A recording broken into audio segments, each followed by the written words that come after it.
প্রিয় second timer, কি ভাবছো এবছর চান্স পেয়ে বা টপ রেজাল্ট করে সবাইকে দেখিয়ে দেবে সেকেন্ড টাইম অ্যাডমিশন দিয়ে ওই লোকগুলোর মুখের উপর জুতা ছুঁড়ে মারবে যারা হচ্ছে তোমাকে নিয়ে হাসি ঠাট্টা করছে?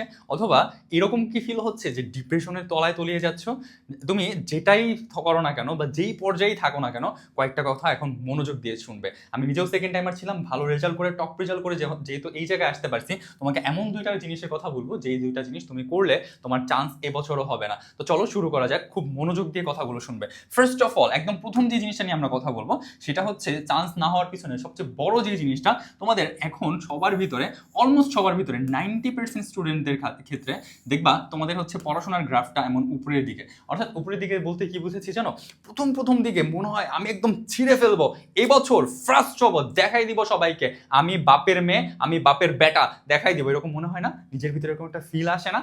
আসে কি না? হ্যাঁ, অবশ্যই আসে। তখন দেখা যায় তুমি প্রথম দিকে শুরুই করো 12 থেকে 14 ঘন্টা করে পড়াশোনা করা স্টার্ট করো, 12 থেকে 14 ঘন্টা করে পড়াশোনা স্টার্ট করো। কিন্তু জানো তুমি একটা জিনিস, যে বেশিরভাগ সেকেন্ড টাইমার এইটাই সবচেয়ে বড় ভুল করে, যে প্রথম দিকে তারা মানে একদম এইরকম হাইপ তোলে নিজের, যে মনে হয় যে একদম এবার ছিঁড়ে ফিরে ফেলবে। দেখা গেছে প্রথম 1 থেকে 1.5 মাস এই পরিমাণে পড়াশোনা করে, যার কারণে দেখা যায় আলটিমেটলি একটা সময় গিয়ে তাদের এই গ্রাফটা উপরে উঠতে উঠতে এইভাবে নিচের দিকে নামা শুরু করে। তো এইটা হচ্ছে সবচেয়ে বড় ভুল, মাথায় রাখবা। তোমার এখন থেকে শুরু করে তোমার যদি হচ্ছে লাগাতার পড়াটা বা যেটাকে আমরা কনসিস্টেন্সি বলি, এই জিনিসটা যদি না থাকে, তাহলে তুমি জীবনেও ভালো রেজাল্ট করতে পারবে না এই সেকেন্ড টাইমে এসে। তোমার পড়াশোনার গ্রাফটা যেন সবসময় এক সমান থাকে। এক সমান থাকে বলতে ভাইয়া, একটা সপ্তাহে দেখা গেছে তোমার 1-2 দিন এইদিক সেদিক হইতেই পারে। প্রতিদিন ধরো তুমি যদি 8 থেকে 10 ঘন্টা করেও পড়াশোনা করো, এটা তোমার জন্য মোর দ্যান এনাফ। এটা তোমার জন্য মোর দ্যান এনাফ। কারণ এই সময়টায় অনেক স্টুডেন্টই থাকে মানে হিউজ লেভেলে পড়াশোনা করে, একটা সময় সে ক্লান্ত হয়ে যায়, তার ব্রেন ক্লান্ত হয়ে যায়। ভাই এত সময় ব্রেন বলা শুরু করে, ভাই 8 মাস 9 মাস 7 মাস 6 মাস এত পরিশ্রম কেমনে করব, পারবো না।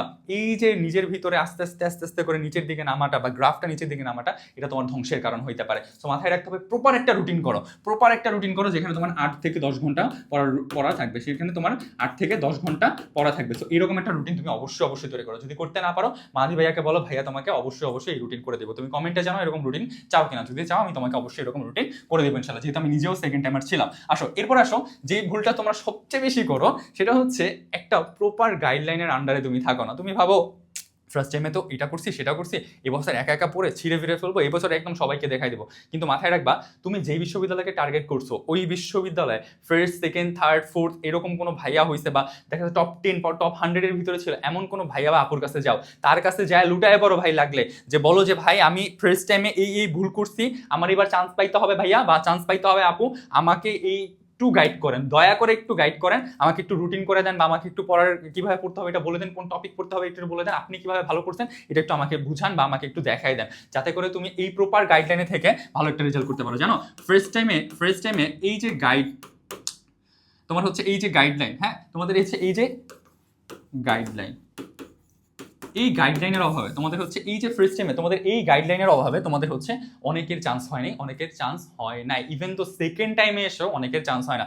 সো এই প্রপার একটা গাইডলাইনে তোমার অবশ্যই থাকতে হবে। তোমার কোন বই পড়তে হবে, কিভাবে পড়তে হবে, কোন ওয়েতে পড়তে হবে, কোনটা করা যাবে না কোনটা করা যাবে, এরকম বলার মতো একটা মানুষ তোমার থাকা অবশ্যই জরুরি। তোমার যদি মনে হয় না ভাই আমার এমন কেউ নাই, তুমি মাহাদি ভাইয়ের সাথে যোগাযোগ করতে পারো। এই যে হোয়াটসঅ্যাপ নাম্বার আছে, এই হোয়াটসঅ্যাপ নাম্বার টপার্স গাইডলাইনে, এটা হোয়াটসঅ্যাপ নাম্বার, আমাদের প্ল্যাটফর্ম তোমাদের জন্য সার্বক্ষণিক আছে। তোমার কি মনে হয় আমরা কাজ করি সেকেন্ড টাইমারদের নিয়ে? আমাদের এখানে ফার্স্ট হওয়া ভাইয়া আপুরা আছে, যারা হচ্ছে সেকেন্ড টাইম অ্যাডমিশন দিয়ে বেস্ট রেজাল্ট করছে, যারা সেকেন্ড টাইম অ্যাডমিশন দিয়ে এখানে আসছে, যারা হচ্ছে ভালো একটা রেজাল্ট করে এই যে পর্যায়টা আসছে, তোমাকে গাইড করার মতো পর্যায়ে আসছে। তোমার কি মনে হয় তুমি এই টপার্স গাইডলাইনের সাথে যুক্ত হও, তাহলে কি তোমার মনে হয় না তুমি ভালো রেজাল্ট করবা? তুমি অবশ্যই ভালো রেজাল্ট করবা। তোমার যা প্রয়োজন, তুমি কিভাবে কখন পড়তে হবে, কোনটা পড়তে হবে না পড়তে হবে, সবকিছু আমরা তোমাকে দেখাই দেবো ইনশাল্লাহ। তো যেটা তোমাকে বললাম, প্রথম জিনিসটা যেটা বললাম সেটা হচ্ছে একটা প্রপার রুটিন করো, একটা ভালো ওয়েতে চলো, মানে হচ্ছে যেখানে তোমার প্রপার একটা পড়াশোনা থাকবে। প্রতিদিন 14 ঘন্টা 18 ঘন্টা করে পড়া দরকার নেই, এখন 8 থেকে 10 ঘন্টা করে পড়ো। আরেকটা জিনিস সেটা হচ্ছে একটা প্রপার গাইডলাইনে থাকো। এই একদিন এইটা করলাম, একদিন ওই ভাইয়া, একদিন ওই আপু, একদিন এর কাছে, একদিন ওর কাছে, এমনি করে কখনো প্রিপারেশন গোছানো যায় না। আজকে ওই ভাইয়ের মুখে শুনলাম এটা ভালো, পড়া শুরু করে দিলাম এটা, ওই ভাইয়ের মুখে শুনলাম এটা ভালো, ওই আপু বললো সেটা ভালো, পড়া শুরু করে দিলাম সেটা। এভাবে কিন্তু ভালো প্রিপারেশন নেওয়া যায় না।